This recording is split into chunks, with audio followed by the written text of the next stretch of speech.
Bienvenue à MicroStratégie, votre microclasse sur comment réveiller l'investisseur en soi, présenté par Microcrédit Montréal.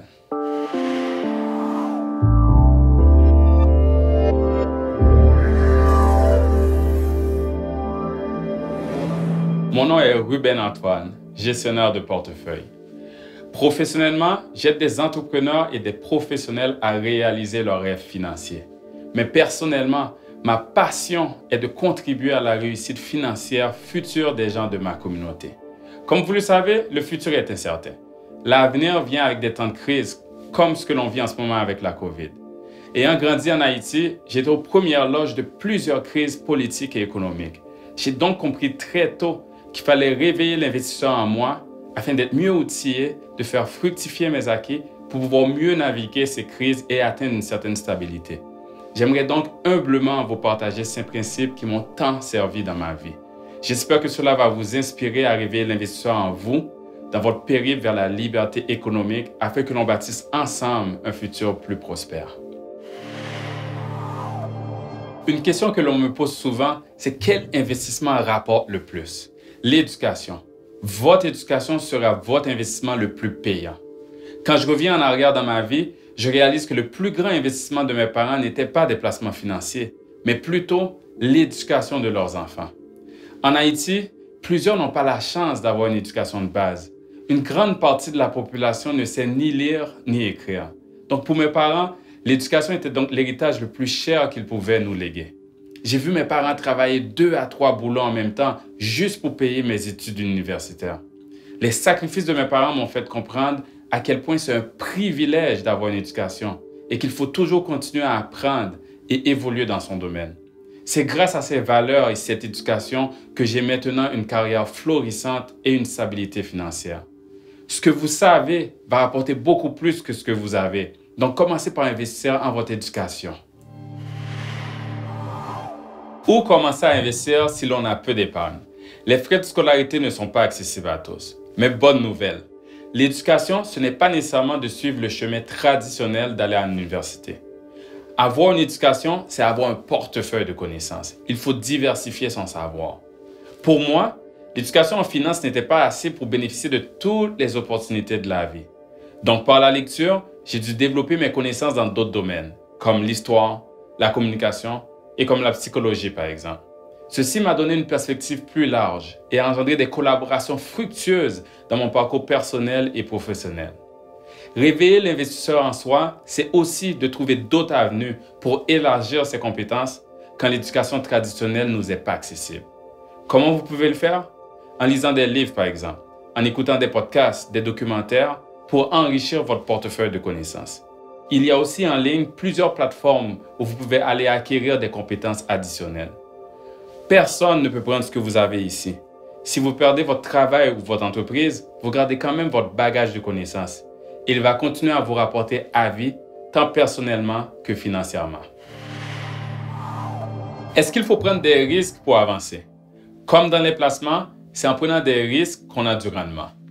Réveiller l'investisseur en soi, c'est de savoir s'exposer à de nouvelles expériences pour que de belles opportunités se présentent à nous. Parce que quand on reste dans le familier, on arrête d'évoluer. On arrête de devenir le meilleur de soi-même.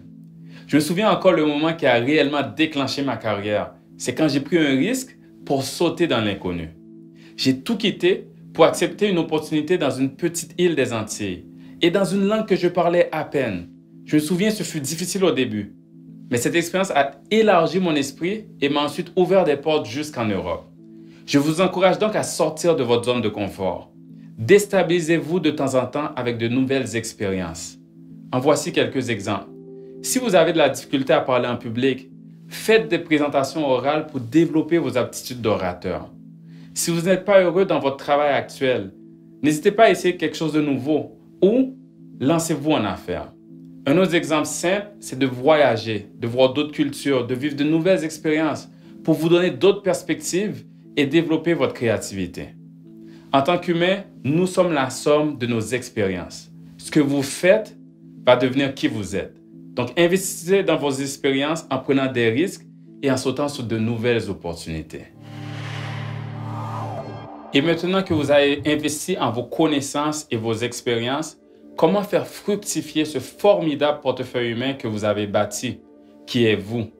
C'est en le mettant au service des autres, en utilisant votre savoir et vos compétences pour faire fructifier le portefeuille humain des autres. Je me suis moi-même impliqué dans divers projets au fil des ans car je voulais aider. Mais j'ai réalisé qu'en aidant mon prochain, cela a créé un effet ricochet, une synergie circulaire qui m'a permis d'être dans une position de recevoir et d'être aidé à mon tour. Je vous invite donc d'aller à la rencontre des gens. Donnez de votre temps pour contribuer à élever les autres. Faites du bénévolat dans des causes qui vous tiennent sincèrement à cœur. Vous bâtirez ainsi un réseau d'amis, de mentors et de toute une communauté qui vous supportera dans votre message, votre vision et vos rêves. La meilleure façon de croître personnellement, c'est en apportant de la valeur aux autres et en les aidant à croître.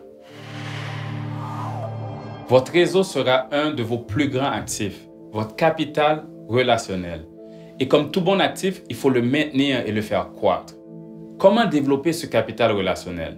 Je vous invite à cultiver vos relations personnelles et professionnelles.